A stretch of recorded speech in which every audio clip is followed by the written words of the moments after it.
ನಮಸ್ಕಾರ ಸ್ನೇಹಿತರೆ, ಹೇಗಿದ್ರೆ ಎಲ್ಲರೂ ಚೆನ್ನಾಗಿದ್ರೆ ಅಂದ್ಕೊಂಡು ಸ್ನೇಹಿತರೆ. ಎಲ್ರಿಗೂ ಮೀಡಿಯಾ ಅಪ್ಡೇಟ್ ಚಾನಲಿನ ಮತ್ತೊಂದು ವಿಡಿಯೋಕ್ಕೆ ತಮಗೆಲ್ಲರಿಗೂ ಸುಸ್ವಾಗತ. ಸ್ನೇಹಿತರೆ, ಈ 2026ರ ವರ್ಷದ ಸಂದರ್ಭದಲ್ಲಿ ಈ ಜನವರಿ 14ರ ನಂತರ ಮಕರ ರಾಶಿಯವರ ಜೀವನದಲ್ಲಿ ಏನೆಲ್ಲ ಬದಲಾವಣೆಗಳನ್ನು ಕಂಡಿದ್ದೀರಿ, ಈ ಜನವರಿ 14ರಂದು ಉಂಟಾಗ್ತಿರುವಂತಹ ಗ್ರಹ ಸಂಚಾರದ ಬದಲಾವಣೆಗಳು ನಿಮ್ಮ ಜೀವನದ ಮೇಲೆ ಏನೆಲ್ಲ ಪರಿಣಾಮವನ್ನು ಬೀರ್ಬೋದು, ಯಾವುದರಲ್ಲಿ ಅದೃಷ್ಟ ಬರಲಿದೆ, ಯಾವುದರಲ್ಲಿ ಬಹಳ ಎಚ್ಚರಿಕೆಯನ್ನು ವಹಿಸಬೇಕು, ನಿಮ್ಮ ಜೀವನದ ವಿವಿಧ ಅಂಶಗಳಾದಂತಹ ವೃತ್ತಿ, ಆರೋಗ್ಯ, ವೈವಾಹಿಕ ಜೀವನ, ಆರ್ಥಿಕ ಸ್ಥಿತಿ, ಕೌಟುಂಬಿಕ ಜೀವನ, ವ್ಯವಹಾರ ಮತ್ತು ಶಿಕ್ಷಣಕ್ಕೆ ಸಂಬಂಧಪಟ್ಟಂತೆಯೇ ಏನೆಲ್ಲ ಬದಲಾವಣೆಗಳನ್ನು ಈ ಮಕರ ರಾಶಿಯವರು ನಿಮ್ಮ ಜೀವನದ ಮೇಲೆ ಕಂಡಿದ್ದೀರಿ ಎಂಬುದರ ಸಂಪೂರ್ಣ ಮಾಹಿತಿಯನ್ನು ಇದೇ ವಿಡಿಯೋದಲ್ಲಿ ತಿಳಿಸ್ಕೊಡ್ತಾ ಹೋಗ್ತಾನೆ ಸ್ನೇಹಿತರೆ. ಆದ್ದರಿಂದ ವಿಡಿಯೋನ ಸ್ಕಿಪ್ ಮಾಡಿದೆ ಇಲ್ಲಿಂದ ಕೊನೆ ತನಕ ನೋಡ್ತಾ ಬನ್ನಿ. ಸ್ಕಿಪ್ ಮಾಡಿ ವಿಡಿಯೋನ ನೋಡೋದ್ರಿಂದ ಅಷ್ಟು ಇನ್ಫಾರ್ಮೇಷನ್ ಅರ್ಥ ಆಗೋದಿಲ್ಲ ಸ್ನೇಹಿತರೆ. ಸೊ ಫಸ್ಟಿಂದ ಏನು ತನಕ ವಿಡಿಯೋನ ವಾಚ್ ಮಾಡಿ. ಹಾಗೆ ನಮ್ಮ ಈ ವಿಡಿಯೋ ಇಷ್ಟ ಆಗಿತ್ತು ಅಂದರೆ ವಿಡಿಯೋಗೆ ಒಂದು ಲೈಕ್ ಮಾಡಿ ಸ್ನೇಹಿತರೆ. ಯಾರೇನೂ ನಮ್ಮ ಚಾನಲ್ನ ಸಬ್ಸ್ಕ್ರೈಬ್ ಮಾಡ್ಕೊಂಡಿಲ್ಲ ಅವರು ಈಗಲೇ ಸಬ್ಸ್ಕ್ರೈಬ್ ಮಾಡ್ಕೊಂಡು ಪ್ರತಿನಿತ್ಯ ವಿಡಿಯೋನ ವಾಚ್ ಮಾಡ್ತಿರೋದಕ್ಕೆ ಥ್ಯಾಂಕ್ ಯು ಸೊ ಮಚ್ ಅಂತ ಹೇಳ್ತಾ, ಇನ್ನು ತಡ ಮಾಡೋದು ಬೇಡ ಸ್ನೇಹಿತರೆ. ಈ ಮಕರ ರಾಶಿಯವರಿಗೆ ಗ್ರಹ ಸಂಚಾರಗಳು ಹೇಗಿರಲಿದೆ ಜನವರಿ ತಿಂಗಳಿನಲ್ಲಿ ಎಂಬುದನ್ನು ಮೊದಲನೇದಾಗಿ ನೋಡ್ತಾ ಬರೋಣ. ಮೊದಲನೇದಾಗಿ ಸೂರ್ಯಗ್ರಹದ ವಿಚಾರಕ್ಕೆ ಬರೋದಾದರೆ ಧನುಷ್ ರಾಶಿಯ 12ನೇ ಮನೆಯಿಂದ ಮಕರ ರಾಶಿಯ 1ನೇ ಮನೆಗೆ ಜನವರಿ 14ರಂದು ರಾಶಿ ಬದಲಾವಣೆಯನ್ನು ಮಾಡಿದರೆ, ಇನ್ನು ಕುಜಗ್ರಹದ ವಿಚಾರಕ್ಕೆ ಬರೋದಾದರೆ ಧನುಷ್ ರಾಶಿಯ 12ನೇ ಮನೆಯಿಂದ ಮಕರ ರಾಶಿಯ 1ನೇ ಮನೆಗೆ ಜನವರಿ 16ರಂದು ರಾಶಿ ಬದಲಾವಣೆಯನ್ನು ಮಂಗಳನು ಮಾಡಲಿದ್ದಾನೆ. ಇನ್ನು ಶುಕ್ರಗ್ರಹದ ವಿಚಾರಕ್ಕೆ ಬರೋದಾದರೆ ಧನುಷ್ ರಾಶಿಯ 12ನೇ ಮನೆಯಿಂದ ಮಕರ ರಾಶಿಯ 1ನೇ ಮನೆಗೆ ಅಂದರೆ ಜನವರಿ 13ರಂದು ರಾಶಿ ಬದಲಾವಣೆಯನ್ನು ಮಾಡಲಿದ್ದಾರೆ. ಇನ್ನು ಬುಧಗ್ರಹದ ವಿಚಾರಕ್ಕೆ ಬರೋದಾದರೆ ಧನುಷ್ ರಾಶಿಯ 12ನೇ ಮನೆಯಿಂದ ಮಕರ ರಾಶಿಯ 1ನೇ ಮನೆಗೆ ಜನವರಿ 17ರಂದು ರಾಶಿ ಬದಲಾವಣೆಯನ್ನು ಬುಧನು ಮಾಡಲಿದ್ದಾನೆ. ಇನ್ನು ಗುರು ಮಿಥುನ ರಾಶಿಯ 6ನೇ ಮನೆಯಿಂದ ಈ ತಿಂಗಳು ಪೂರ್ತಿ 6ನೇ ಮನೆಯಲ್ಲಿಯೇ ಇರಲಿದ್ದಾರೆ. ಶನಿ ಮೀನ ರಾಶಿಯ 3ನೇ ಮನೆಯಲ್ಲಿ ಇದ್ದರೆ, ರಾಹು ಕುಂಭರಾಶಿಯ 2ನೇ ಮನೆಯಲ್ಲಿ, ಕೇತು ಸಿಂಹರಾಶಿಯ 8ನೇ ಮನೆಯಲ್ಲಿ ಈ ತಿಂಗಳು ಪೂರ್ತಿ ಇರಲಿದ್ದಾರೆ. ಈ ಜನವರಿ ತಿಂಗಳು ನಿಮಗೆ ಶಾಂತ ಆದರೆ ಶಕ್ತಿಯುತವಾದಂತಹ ಪರಿವರ್ತನೆ ನಿಮಗೆ ಪ್ರಾರಂಭವಾಗ್ತೋಗ್ತದೆ. ಮೊದಲ ವಾರದಲ್ಲಿ ನೀವು ಸ್ವಲ್ಪ ಹೊಂಟಿತನ, ಆಯಾಸ ಅಥವಾ ಅಪೂರ್ಣ ವಿಷಯಗಳಲ್ಲಿ ಮಾನಸಿಕವಾಗಿ ಮುಳುಗಿರುವಂತೆ ಭಾಸವಾಗಬಹುದು. ನಿಮ್ಮಲ್ಲಿ ಕೆಲವರು ಭಾವನಾತ್ಮಕವಾಗಿ, ವೃತ್ತಿಪರವಾಗಿ ಅಥವಾ ಆಂತರಿಕವಾಗಿ ಹಳೆಯ ಅಧ್ಯಯನವನ್ನು ಮುಚ್ಚುವಂತೆ ಭಾವಿಸಬಹುದು ಸ್ನೇಹಿತರೆ. ಆದರೆ ಜನವರಿ ಮಧ್ಯದ ನಂತರ ಎಲ್ಲವೂ ಬದಲಾಗ್ತೋಗ್ತದೆ. ಅನೇಕ ಗ್ರಹಗಳು ನಿಮ್ಮ ರಾಶಿಯನ್ನು ಅಂದರೆ ನಿಮ್ಮ ಲಗ್ನದನ್ನು ಪ್ರವೇಶ ಮಾಡುವಾಗ ನಿಮ್ಮ ಶಕ್ತಿಯು ಕೂಡ ಹೆಚ್ಚಾಗಲಿದ್ದು, ಆತ್ಮವಿಶ್ವಾಸವೂ ಕೂಡ ಮರಳಿದೆ ಮತ್ತು ನಿಮ್ಮ ಉಪಸ್ಥಿತಿಯು ಕೂಡ ಬಲವಾಗಿರುತ್ತದೆ ಸ್ನೇಹಿತರೆ. ನೀವು ನಿಯಂತ್ರಣವನ್ನು ಮರಳಿ ಪಡೆಯದಿದ್ದರೆ ಎಂಬುದನ್ನು ನೀವು ಭಾವಿಸಿಕೊಳ್ಬೇಕಾಗಿರ್ತದೆ. ಜವಾಬ್ದಾರಿಯನ್ನು ತೆಗೆದುಕೊಳ್ಳಲು ಮತ್ತು ಸ್ಪಷ್ಟತೆಯೊಂದಿಗೆ ಮುಂದುವರಿಯಲು ಬಹಳಷ್ಟು ಸಿದ್ಧರಾಗಿರಬೇಕಾಗುತ್ತದೆ. ಈ ತಿಂಗಳು ಶಾರ್ಟ್ ಕಟ್ಗಳಿಗಾಗಿ ಅವಕಾಶಗಳು ಕೂಡ ಇಲ್ಲ. ಇದು ಶಕ್ತಿ, ಶಿಸ್ತು ಮತ್ತು ಉದ್ದೇಶದೊಂದಿಗೆ ನಿಮ್ಮನ್ನು ನಿರ್ಮಿಸಿಕೊಳ್ಳುವುದಕ್ಕಾಗಿ ಸಾಕಷ್ಟು ಬದಲಾವಣೆಗಳನ್ನು ಕಾಣ್ತಾ ಬರ್ತೀರಿ ಸ್ನೇಹಿತರೆ. ಇನ್ನು ಈ ಜನವರಿ 14ರ ನಂತರ ವೃತ್ತಿ ಮತ್ತು ಉದ್ಯೋಗದಲ್ಲಿ ಏನೆಲ್ಲ ಬದಲಾವಣೆಯನ್ನು ನೋಡಲಿದ್ದೀರಿ ಅಂತ ನೋಡ್ತಾ ಬರೋದಾದರೆ, ಜನವರಿ ಮೊದಲ ವಾರದಲ್ಲಿಯೇ ಕೆಲಸ ನಿಧಾನವೆನಿಸ್ಬೋದು ಸ್ನೇಹಿತರೆ. ನೀವು ಸಂಪರ್ಕ ಕಡಿತಗೊಂಡಂತೆ, ತೆರೆಮರೆಯಲ್ಲಿ ಕೆಲಸ ಮಾಡುತ್ತಿರುವಂತೆ ಅಥವಾ ಸಕ್ರಿಯವಾಗಿ ಮುಂದೂಡುವ ಬದಲು ಮಾನಸಿಕವಾಗಿ ತಯಾರಿ ನಡೆಸುತ್ತಿರುವವರಿಗೆ ಭಾಸವಾಗಲಿದೆ. ನಿಮ್ಮಲ್ಲಿ ಕೆಲವರು ಅಪೂರ್ಣ ಕಾರ್ಯಗಳು, ಗೌಪ್ಯ ವಿಷಯಗಳು ಅಥವಾ ಆಂತರಿಕ ಯೋಜನೆಗಳಿಗೆ ಕೂಡ ಆಲೋಚಿಸಬಹುದು. ಆದ್ದರಿಂದ ಬಹಳ ಎಚ್ಚರಿಕೆಯಿಂದ ಇರಬೇಕಾಗಿರುತ್ತದೆ ಸ್ನೇಹಿತರೆ. ಜನವರಿ 13ರಿಂದ 17ರ ನಂತರ ಸೂರ್ಯ, ಶುಕ್ರ, ಕುಜ ಮತ್ತು ಬುಧ ನಿಮ್ಮ ರಾಶಿಯನ್ನು ಪ್ರವೇಶಿಸಿದಾಗ ನಿಮ್ಮ ವೃತ್ತಿಪರ ಜೀವನವು ವೇಗವಾಗಿ ಬದಲಾಗಲಿದ್ದು, ನೀವು ಸಂದರ್ಭಗಳ ಉಸ್ತುವಾರಿ ವಹಿಸಿಕೊಳ್ಳಬಹುದು. ಅಧಿಕಾರಯುತವಾಗಿ ಮಾತನಾಡುವುದು ಮತ್ತು ಕೆಲಸದ ಸ್ಥಳದಲ್ಲಿ ಹೆಚ್ಚು ಗೌರವಿಸುವುದು. ಜನರು ನಿಮ್ಮ ಗಾಂಭೀರ್ಯತೆ ಮತ್ತು ನಾಯಕತ್ವದ ಮೇಲೆ ಗಮನ ಹರಿಸಲು ಪ್ರಾರಂಭಿಸಿದ್ದಾರೆ ಅಂತಲೇ ಹೇಳ್ಬೋದು ಸ್ನೇಹಿತರೆ. ನಿಮ್ಮ ರಾಶಿಯಲ್ಲಿರುವ ಕುಜ ಧೈರ್ಯ ಮತ್ತು ಚಾಲನೆಯನ್ನು ನೀಡ್ತಾನೆ, ಆದರೆ ಅವನು ಅಸಹನೆಯನ್ನು ಕೂಡ ಉಂಟು ಮಾಡ್ಬೋದು. ಎಲ್ಲವನ್ನು ನೀವೇ ಮಾಡಬೇಕೆಂದು ನಿಮಗೆ ಅನ್ನಿಸ್ಬೋದು. ಪ್ರಯತ್ನವನ್ನು ನಿಯೋಜನೆಯೊಂದಿಗೆ ಸಮತೋಲನಗೊಳಿಸಲು ಪ್ರಯತ್ನಿಸಿ. ಇದು ಉತ್ತಮವಾದ ಫಲಿತಾಂಶಗಳನ್ನು ಕೂಡ ನೀಡಲಿದೆ. 6ನೇ ಮನೆಯಲ್ಲಿರುವಂತಹ ಗುರು ಸ್ಪರ್ಧೆಯ ಮೇಲೆ ವಿಜಯವನ್ನು ಬೆಂಬಲಿಸ್ತಾರೆ. ನೀವು ಕೆಲಸದ ಸ್ಥಳದಲ್ಲಿ ಪೈಪೋಟಿ, ಪರೀಕ್ಷೆಗಳು ಅಥವಾ ಕಾನೂನು ಆಡಳಿತ ಸಮಸ್ಯೆಗಳನ್ನು ಎದುರಿಸುತ್ತಿದ್ದರೆ ಕ್ರಮೇಣ ಯಶಸ್ಸು ಕೂಡ ಉಚಿತ ಆಗಲಿದೆ ಸ್ನೇಹಿತರೆ. ಇನ್ನು ಆತ್ಮವಿಶ್ವಾಸದಲ್ಲಿ ನೋಡ್ತಾ ಬರೋದಾದರೆ ಆತ್ಮವಿಶ್ವಾಸದಿಂದ ವರ್ತಿಸಬೇಕಾಗಿರ್ತದೆ ಈ ರಾಶಿಯವರು. ಆದರೆ ಕಠಿಣ ಪ್ರತಿಕ್ರಿಯೆಗಳನ್ನು ತಪ್ಪಿಸಿ ನೀವು ಕಾರ್ಯಗಳು ಮತ್ತು ಈ ತಿಂಗಳು ನಿಮ್ಮ ಇಮೇಜ್ ಅನ್ನು ವ್ಯಾಖ್ಯಾನಿಸ್ತಾ ಹೋಗ್ತದೆ ಸ್ನೇಹಿತರೆ. ಇನ್ನು ಹಣಕಾಸಿನ ವಿಚಾರದ ಬಗ್ಗೆ ಮಾತನಾಡ್ತಾ ಬರೋದಾದರೆ ಹಣಕಾಸಿನ ವಿಷಯದಲ್ಲೂ ಕೂಡ ಗಮನ ಮತ್ತು ಶಿಸ್ತು ಅಗತ್ಯವಾಗಿರ್ತದೆ ಈ ರಾಶಿಯವರಿಗೆ. ಅದರಲ್ಲೂ ಈ ಜನವರಿ 14 ನಂತರ 2ನೇ ಮನೆಯಲ್ಲಿರುವಂತಹ ರಾಹು ಆದಾಯಕ್ಕೆ ಏರಿಳಿತಗಳು ಮತ್ತು ಹಠಾತ್ ಖರ್ಚುಗಳನ್ನು ಕೂಡ ಉಂಟು ಮಾಡಬಹುದು. ಸೌಕರ್ಯಗಳು, ಗ್ಯಾಜೆಟ್ಗಳು ಅಥವಾ ಕುಟುಂಬದ ಅಗತ್ಯಗಳಿಗಾಗಿ ಖರ್ಚು ಮಾಡಲು ನಿಮ್ಮ ಪ್ರಲೋಭನೆಗಳು ಕೂಡ ಒಳಗಾಗ್ಬೋದು ಅಂತಲೇ ಹೇಳ್ಬೋದು.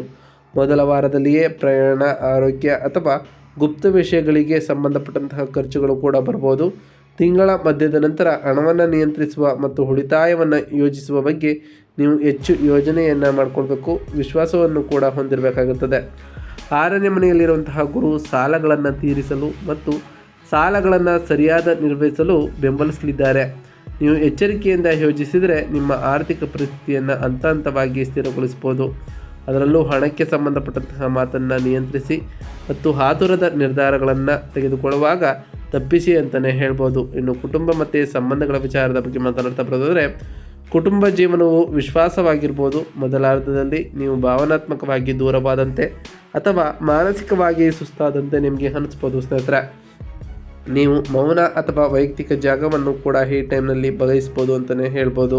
ಈ ತಿಂಗಳ ಮಧ್ಯದ ನಂತರ ನೀವು ಹೆಚ್ಚು ಅಭಿವ್ಯಕ್ತವಾಗಿ ಮತ್ತು ತೊಡಗಿಸಿಕೊಳ್ತಾ ಹೋಗ್ತೀರಿ. 2ನೇ ಮನೆಯಲ್ಲಿರುವಂತಹ ರಾಹು ಮಾತಿನ ಮೂಲಕ ತಪ್ಪು ಗ್ರಹಿಕೆಗಳನ್ನು ಕೂಡ ಉಂಟು ಮಾಡ್ಬೋದು. ವಿಶೇಷವಾಗಿ ಕುಟುಂಬ ಚರ್ಚೆಗಳಲ್ಲಿ ಮಾತನಾಡುವಾಗ ಮೊದಲು ಯೋಚನೆಯನ್ನು ಮಾಡಿ ಸ್ನೇಹಿತರೆ.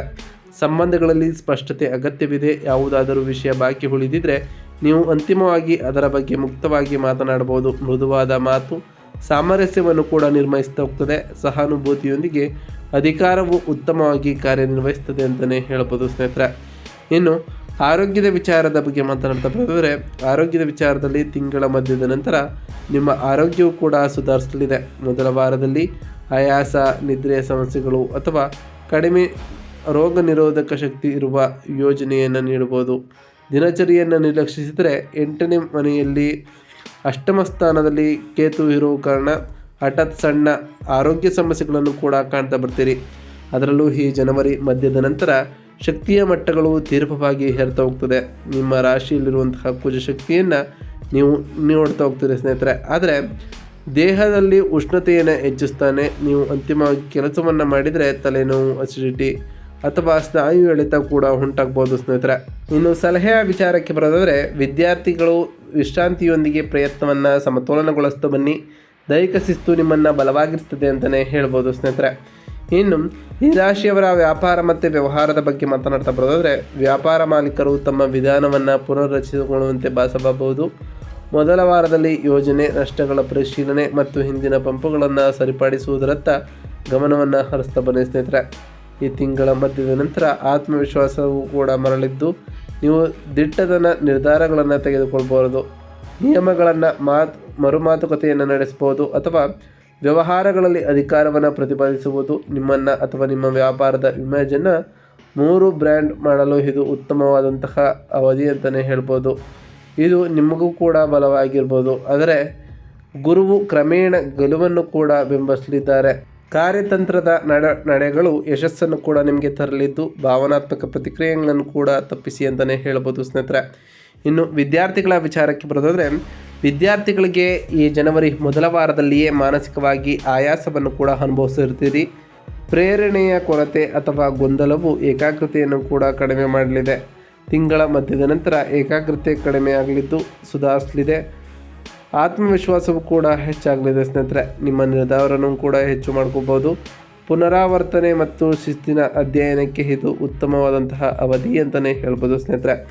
ಇನ್ನು ಈ ರಾಶಿಯವರಿಗೆ ಸಂಬಂಧಪಟ್ಟಂತಹ ಸಲಹೆ ಏನು ಅಂತಂದರೆ ಕಟ್ಟುನಿಟ್ಟಾದ ದಿನಚರಿಯನ್ನು ಅನುಸರಿಸಿ ಶಿಸ್ತು ಫಲಿತಾಂಶಗಳನ್ನು ತರಲಿದೆ ಅಂತಲೇ ಹೇಳ್ಬೋದು ಸ್ನೇಹಿತರೆ. ಇನ್ನು ಜವಾಬ್ದಾರಿ ಬೇಕಾದಂತಹ ಪ್ರಮುಖ ದಿನಗಳು ಜನವರಿ 13ರಂದು ಶುಕ್ರನು ಮಕರ ರಾಶಿಗೆ ಆತ್ಮವಿಶ್ವಾಸ, ಆಕರ್ಷಣೆ ಮತ್ತು ಸ್ವಾಭಿಮಾನವನ್ನು ಸುಧಾರಿಸಲಿದ್ದಾರೆ ಸ್ನೇಹಿತರೆ. ಜನವರಿ 14ರಂದು ಸೂರ್ಯ ಮಕರ ರಾಶಿಗೆ ಅಂದರೆ ಸ್ವಯಂ ಮಕರ ರಾಶಿಗೆ ಹೋಗೋ ಕಾರಣ ನಾಯಕತ್ವ ಮತ್ತು ಅಧಿಕಾರದತ್ತ ಗಮನವನ್ನು ಹರಿಸಬೇಕಾಗಿರ್ತದೆ.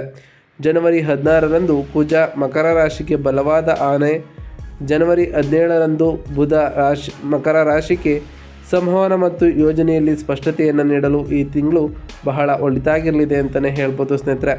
ಇನ್ನು ಪರಿಹಾರದ ವಿಚಾರಕ್ಕೆ ಬರೋದಾದರೆ, ಸ್ಥಿರತೆಗಾಗಿ ಪ್ರತಿ ಶನಿವಾರದಂದು ಓಂ ಶಂ ಶನೈಶ್ವರಾಯ ನಮಃ ಎಂಬ ಮಂತ್ರವನ್ನು ಜಪಿಸಿ ಶನಿದೇವರಿಗೆ ಪ್ರಿಯವಾಗಿರುವಂತಹ ಕಪ್ಪು ಎಳ್ಳಿನ ಬತ್ತಿಯನ್ನು ಇವತ್ತಿನ ಜೀವನದಲ್ಲಿ ಇಡೋದ್ರಿಂದ ಸಾಕಷ್ಟು ಬದಲಾವಣೆಗಳನ್ನು ನಿಮ್ಮ ಜೀವನದಲ್ಲಿ ಕಾಣಬಹುದಾಗಿದೆ. ಇನ್ನು ಈ ರಾಶಿಯವರ ನೀರಿನ ವಿಚಾರದ ಬಗ್ಗೆ ಮಾತನಾಡ್ತಾ ಬರೋದಾದರೆ, ಸ್ಥಿರತೆಗಾಗಿ ಪ್ರತಿ ಶನಿವಾರದಂದು ಓಂ ಶಂ ಶನೈಶ್ವರಾಯ ನಮಃ ಎಂದು ಜಪಿಸಿ ಪ್ರತಿ ಶನಿವಾರ ಸಂಜೆ ಎಣ್ಣೆಯನ್ನು ಅರ್ಪಿಸಿ ಅಥವಾ ದೀಪವನ್ನು ಹಚ್ಚಿಸಿ ಸ್ನೇಹಿತರೆ. ವಿಶೇಷವಾಗಿ ಕುಟುಂಬದೊಂದಿಗೆ ಶಾಂತವಾಗಿರಲು ಮಾತನ್ನು ದೈನಂದಿನ ದಿನಚರಿಯಲ್ಲಿ ಶಿಸ್ತನ್ನು ಕಾಪಾಡಿಕೊಳ್ಳಲು ಪರಿಶೀಲಿಸಿಕೊಳ್ತಾ ಹೋಗಿ ಸ್ನೇಹಿತರೆ. ಹೌದು, ತಿಂಗಳ ಮಧ್ಯದ ನಂತರ ಆತ್ಮವಿಶ್ವಾಸ ಮತ್ತು ನಿಯಂತ್ರಣ ಬಲವಾಗಿ ಹೆಚ್ಚಾಗಲಿದ್ದು ಎಚ್ಚರಿಕೆಯಿಂದ ಯೋಜಿಸಿ ಮತ್ತು ಖರ್ಚುಗಳನ್ನು ನಿಯಂತ್ರಣ ಮಾಡ್ತಾ ಬನ್ನಿ ಸ್ನೇಹಿತರೆ. ಸ್ಥಿರತೆ ಕ್ರಮೇಣ ಸುಧಾರಿಸಲಿದೆ ಅಂತಲೇ ಹೇಳ್ಬೋದು. ಹೌದು ಸ್ನೇಹಿತರೆ, ಸಂವಹನ ಶಾಂತ ಮತ್ತು ಗೌರವಯುತವಾಗಿರ್ತದೆ ಈ ತಿಂಗಳು. ನಾನು ಏನನ್ನು ತಪ್ಪಿಸಬೇಕು ಅಂತ ನೀವು ಅಂದ್ಕೊಂಡಿದ್ರೆ ಕಠಿಣ ಮಾತು, ಅಸಹನೆ ಮತ್ತು ಅತಿಯಾದ ಕೆಲಸವನ್ನು ತಪ್ಪಿಸುವುದು ಈ ರಾಶಿಯವರಿಗೆ ಮುಖ್ಯವಾಗಿರಲಿದೆ. ಇನ್ನು ಈ ರಾಶಿಯವರ ಊಟದ ವಿಚಾರಕ್ಕೆ ಬರೋದಾದರೆ ಸಾಕಷ್ಟು ಬದಲಾವಣೆಗಳನ್ನು ಕಾಣಬಹುದಾಗಿದೆ ಸ್ನೇಹಿತರೆ. ನಾವು ತಿಳಿಸ್ಕೊಟ್ಟಿರುವಂತಹ ಈ ಎಲ್ಲ ಸರಳ ಪರಿಹಾರಗಳನ್ನು ಈ ರಾಶಿಯವರು ಮಾಡಿದ್ದಾರೆ ನಿಮ್ಮ ಜೀವನದಲ್ಲಿ ಸಾಕಷ್ಟು ಬದಲಾವಣೆಗಳನ್ನು ಕಾಣ್ತಾ ಬರ್ತೀರಿ. ನೀವು ಅಂದುಕೊಂಡಿರುವಂತಹ ಕಾರ್ಯಗಳು ಕೂಡ ಯಾವುದೇ ಅಡೆತಡೆ ಇಲ್ಲದೆ ನೆರವೇರ್ತಾ ಹೋಗ್ತದೆ ಸ್ನೇಹಿತರೆ. ಇದಾಗಿತ್ತು ಇವತ್ತಿನ ಒಂದು ವಿಡಿಯೋ ಸ್ನೇಹಿತರೆ. ವಿಡಿಯೋ ಇಷ್ಟ ಆಗಿತ್ತು ಅಂದರೆ ವಿಡಿಯೋಕ್ಕೆ ಒಂದು ಲೈಕ್ ಮಾಡಿ, ಚಾನಲ್ನ ಸಬ್ಸ್ಕ್ರೈಬ್ ಮಾಡ್ಕೊಂಡಿಲ್ಲ ಅಂದರೆ ಈಗಲೇ ಸಬ್ಸ್ಕ್ರೈಬ್ ಮಾಡ್ಕೊಳ್ಳಿ. ಸಬ್ಸ್ಕ್ರೈಬ್ ಮಾಡ್ಕೊಂಡು ಪ್ರತಿನಿತ್ಯ ವಿಡಿಯೋನ ವಾಚ್ ಮಾಡ್ತಿರೋರಿಗೆ ಥ್ಯಾಂಕ್ ಯು ಸೊ ಮಚ್ ಅಂತ ಹೇಳ್ತಾ, ಹಾಗೆ ಕಮೆಂಟ್ನಲ್ಲಿ ಓಂ ಶನೈಶ್ವರಾಯ ನಮಃ, ಓಂ ಗುರುಭ್ಯೋ ನಮಃ, ಓಂ ಲಕ್ಷ್ಮೀನಾರಾಯಣ ನಮಃ ಎಂದು ಕಮೆಂಟ್ ಮಾಡಿ ಸ್ನೇಹಿತರೆ. ಆ ಶನಿದೇವರು, ಗುರುದೇವ, ಲಕ್ಷ್ಮೀನಾರಾಯಣ ನಿಮಗೆ ಆಯುಷ್ಯ, ಆರೋಗ್ಯ, ಸಮೃದ್ಧಿಗಳನ್ನು ಕೊಟ್ಟು ಕಾಪಾಡಲಿ ಅಂತ ದೇವರಲ್ಲಿ ಕೇಳ್ಕೊಳ್ತಾ ಇವತ್ತಿನ ಒಂದು ವಿಡಿಯೋನ ಮುಗಿಸ್ತಿದ್ದೀನಿ ಸ್ನೇಹಿತರೆ. ಸಿಗ್ತೀನಿ ಮತ್ತೊಂದು ವಿಡಿಯೋದೊಂದಿಗೆ. Thank you for watching.